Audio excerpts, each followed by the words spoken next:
है।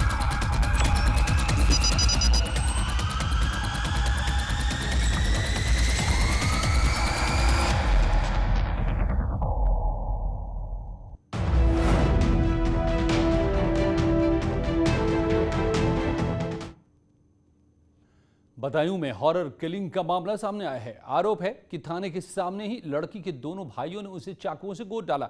खून ज्यादा बहने से उसकी अस्पताल में मौत हो गई।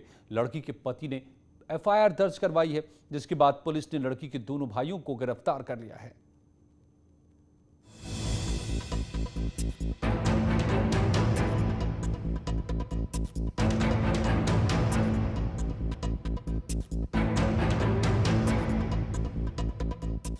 दो सगे भाइयों ने अपनी बहन को प्यार करने की सजा दी। थाने के गेट पर ही चाकुओं से गोद कर उसकी हत्या कर दी। बदायूं में दातागंज इलाके के पलिया गुर्जर की रहने वाली 20 साल की अर्चना गांव के ही देवेंद्र से प्यार करती थी। दोनों 22 जून को घर से भाग गए। अर्चना के भाई ने देवेंद्र और उसके भाई भानु प्रताप पर केस दर्ज करवाया। अर्चना ने मंदिर में देवेंद्र के साथ शादी करने के साथ हाईकोर्ट की शरण ली। अर्चना को लेकर उसका पति देवेंद्र और उसका भाई भानु प्रताप रात 12 बजे जब दातागंज कोतवाली जा रहे थे, लेकिन कोतवाली के गेट पर ही अर्चना के भाई रवित और पुष्पेंद्र ने चाकुओं से हमला कर दिया। खून ज्यादा बहने की वजह से उसकी मौत हो गई। पुलिस ने हॉरर किलिंग के इस मामले में दोनों भाइयों को गिरफ्तार कर लिया है। इस संदर्भ में महिला के पति की तरफ से जो तहरीर मिली है, उसके आधार पर सेक्शन 302 आईपीसी और अन्य रेलेवेंट सेक्शन में मुकदमा कायम हो गया है और दो मुख्य अभियुक्त जो महिला के भाई हैं, उनकी गिरफ्तारी भी पुलिस द्वारा कर ली गई है। इन्वेस्टिगेशन चल रही है और जो भी नए तथ्य सामने आएंगे उनके आधार पर आगे कार्रवाई की जाएगी। पुलिस ने धारा 302 के तहत अर्चना के भाई रवित को आरोपी बनाया है। पुलिस का कहना है कि अर्चना के पति की शिकायत पर केस दर्ज कर लिया गया है। दोनों आरोपी भाइयों की गिरफ्तारी हो चुकी है। पूरे मामले की तहकीकात चल रही है। जो भी सबूत सामने आएंगे उसके आधार पर कार्रवाई की जाएगी। चितरंजन सिंह, न्यूज़ 18, बदायूं। और संभल में पुलिस गौ तस्करों के बीच मुठभेड़ हुई है। पुलिस की गोली लगने से 2 तस्कर जख्मी हो गए। बदमाशों की गोली से एक सिपाही की भी जख्मी हुए है। तमंचे, कारतूस, प्रतिबंधित मांस भी बरामद किए गए। असमोली थाना इलाके में मुठभेड़ हुई। संभल में पुलिस और गौ तस्करों के बीच मुठभेड़।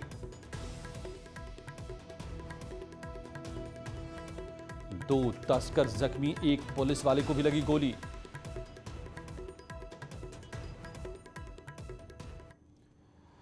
यूपी में बदमाशों के खिलाफ पुलिस का अभियान जारी है। नोएडा में पुलिस और बदमाशों के बीच मुठभेड़ हुई, जिसमें एक बदमाश गोली लगने से जख्मी हो गया, जबकि एक बदमाश अंधेरे का फायदा उठाकर फरार हो गया। तलाशी के लिए पुलिस कॉम्बिंग कर रही है। बदमाश के पास से मोटरसाइकिल, तमंचा, जिंदा कारतूस बरामद किए गए हैं। अयोध्या में भी पुलिस ने इनामी बदमाश को गिरफ्तार किया है। 3 दिन पहले पुलिस मुठभेड़ के दौरान वो फरार हो गया था, लेकिन रुदौली पुलिस और स्वॉट की टीम ने उसे मुठभेड़ के बाद धर दबोचा। इधर लखनऊ के काकोरी इलाके का वो रहने वाला है। उसके ऊपर 25,000 का इनाम भी घोषित है।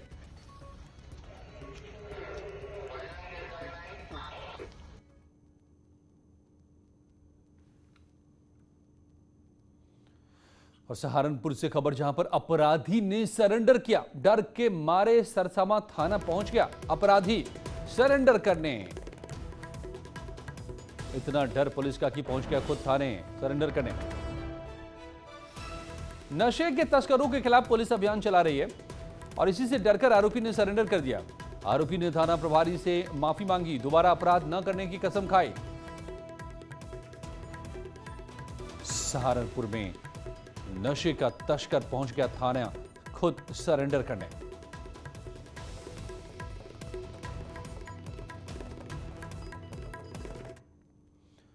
प्रतापगढ़ में जमीन कब्जे को लेकर संग्राम छिड़ गया। बुजुर्ग ने महिला को जमीन पर गिराकर पीट डाला। अवैध कब्जा करने से रोकने पर यह पिटाई हुई। नगर कोतवाली इलाके का मामला, शिकायत के बाद जांच में जुटी है पुलिस। प्रतापगढ़ में जमीन कब्जे को लेकर ये संग्राम।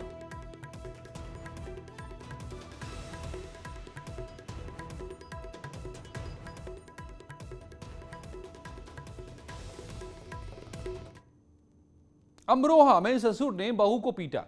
पिटाई करने का ये वीडियो वायरल हो रहा है। बहू बेटे को घर से निकालना चाहता था। थाना गजरौला के संतनगर की वारदात।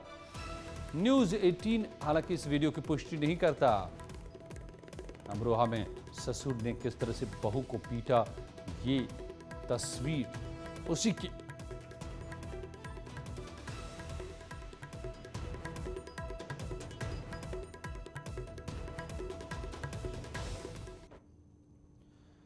अमरोहा में एक और वीडियो वायरल हो रहा है। एक शख्स का तमंचे पर डिस्को करते हुए वीडियो वायरल हो रहा है। इस दौरान वो फायरिंग भी करता दिखा। वीडियो वायरल होने के बाद पुलिस ने आरोपी को गिरफ्तार कर लिया। इससे पहले भी अमरोहा में अवैध हथियारों के साथ ऐसे वीडियो वायरल हो चुके हैं। पूरा मामला थाना गजरौला के फतेहपुर गांव का है।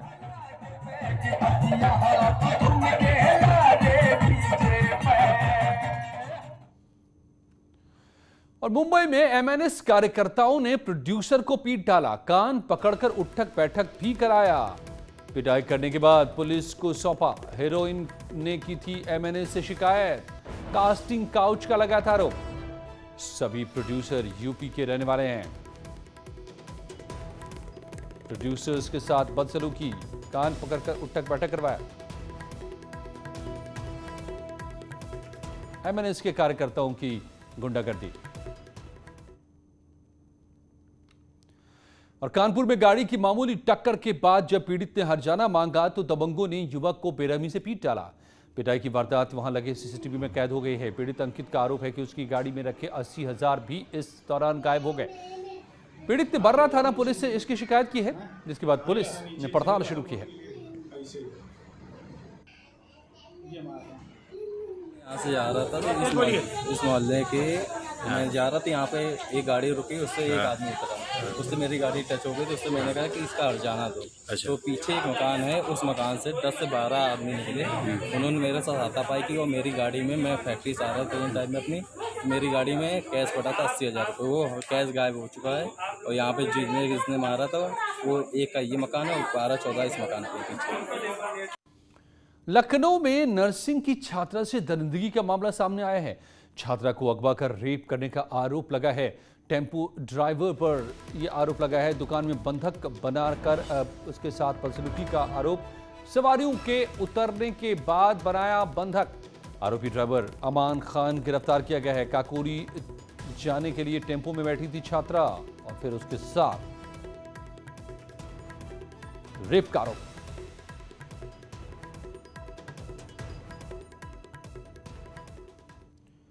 खबर ललितपुर से, जहां पर एसओजी ने हिडन कैमरा और इलेक्ट्रॉनिक डिवाइस का इस्तेमाल कर जुआ खिलाने वाले शातिर युवक को गिरफ्तार किया है। बताया जा रहा है कि कैमरे और डिवाइस की मदद के चलते वो कभी जुआ नहीं हारता। हारने वाले को भी बेईमानी की खबर नहीं लगती। आरोप के मुताबिक वो ताश के पत्तों को स्कैन कर केमिकल लगाता था और इलेक्ट्रॉनिक डिवाइस को स्कैनर और ब्लूटूथ से कनेक्ट कर सामने वाले के ताश के पत्तों को पढ़ लेता था।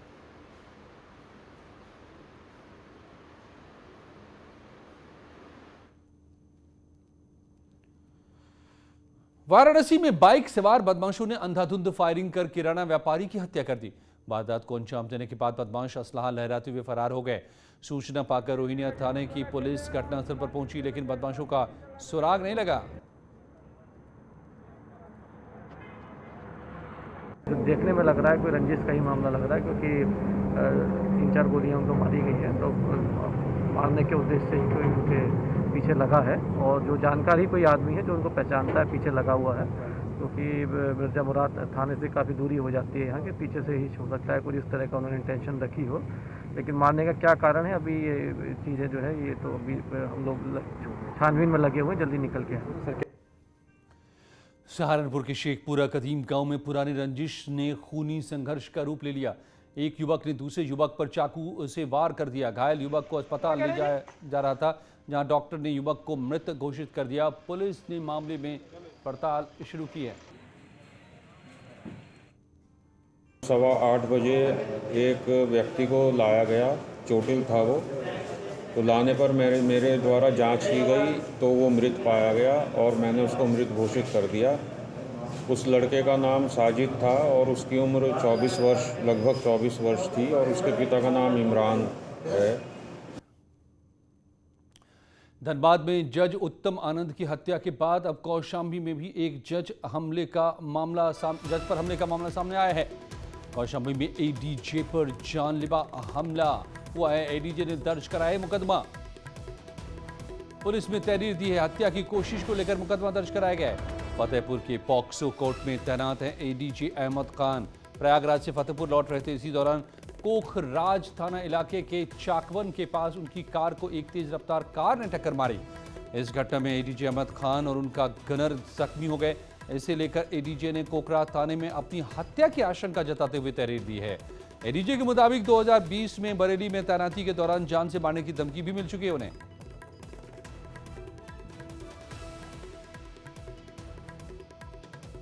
दो तस्वीरें आप देख रहे हैं। पहली तस्वीर धनबाद की है, जहां पर मॉर्निंग वॉक के दौरान जज को ऑटो ने टक्कर मार दी थी, जिससे उनकी मौत हो गई। तो कौशाम्बी में एडीजे ने अपनी हत्या की कोशिश का आरोप लगाते हुए पुलिस में तहरीर दी है।